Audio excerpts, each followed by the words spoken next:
Hi, this is Adhis Boucha, the new money mama. Have you ever been so embarrassed that you wanted to crawl under a rock and never come out? If you're like me, you've experienced that a few times in your life. One of the times that sticks out in my head anytime I think about a humiliating experience was in high school. A friend and I were selected by the American Legion to go represent our high school at Florida's Girls State, which is a week-long program where girls gather together. We set up a mock government to learn about all the roles it plays, and it's very intense. I had no interest in politics, but I was interested in an all-expenses-paid trip. So we're at this event at my mock political party's caucus, and it's announced that we need to fill some positions, one of them being the party whip. Now, I had no clue what a party whip was, so I just sat in the audience with the other 100+ girls and just listened and watched the process. Well, somebody next to me said, "You should try out for that." And then I was like, "No, I don't even know what that is." And somebody else said, "Oh, you'd be so good at it. And anyways, a bunch of people sitting around me encouraged me to go up on stage, and I gave in. So I walked up on stage with the other candidates. Well, one of the leaders, the adult leaders on this panel who was conducting the meeting, stated that each girl would have some time in front of the audience, and then there would be a vote. Well, imagine my surprise when girl upon girl came and performed cheerleading chants and jumps and really rowdied up the audience, and I was thinking, oh no.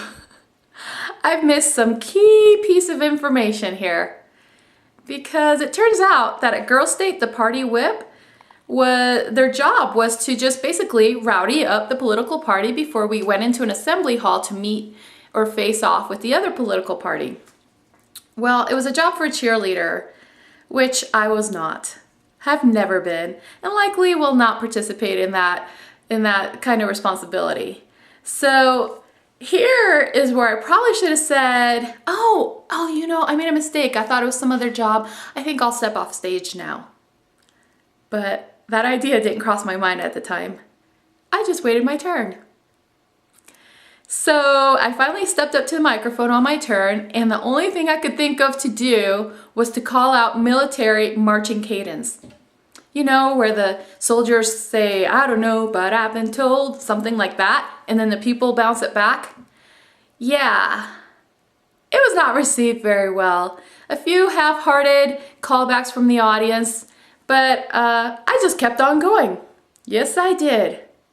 That is, until one of the ladies on the panel yelled, "Young lady, sit down this instant!" It echoed through that hall. It was so humiliating. Well, I just joined the other candidates on the corner of the stage and waited for all the performances to be finished. And then we were all called to the front of the stage to line up, turn our backs to the audience, and then get voted on one by one. I just remember when they called my name, and I just felt this sudden, heavy silence of humiliation. It was awful. So, what's the moral of that story? Well, at that time, I took the moral to be lay low for the rest of the week. Don't try to do anything unless you know perfectly how to do it. And I continued to do that for several years afterwards. Let me tell you, that is exhausting. It's an exhausting and anxiety-filled path to take when you are worried if you know how to do something perfectly or not in order to be able to participate in something. Oh, it was terrible. But the moral of the story has evolved. See, the moral is say no to the things that do not align with your gifts, talents, or purpose.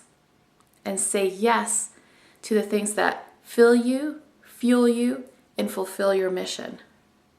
See, when we women feel exhausted and like we can't take on anything else on our plate and we just don't have time for ourselves, it's because we have said no to some inherent part of ourselves and said yes to somebody else's plans. What has your soul been yearning for you to say yes to? When are you going to give yourself permission? Dear Money Mamas, as soon as you start saying more and more yes to yourself and to the gifts that our God has planted inside of you, you will start feeling more energy and more contentment in your lives, and you will experience more abundance and wealth coming to you because it'll come naturally to you. This is Adhis Boucha, the New Money Mama.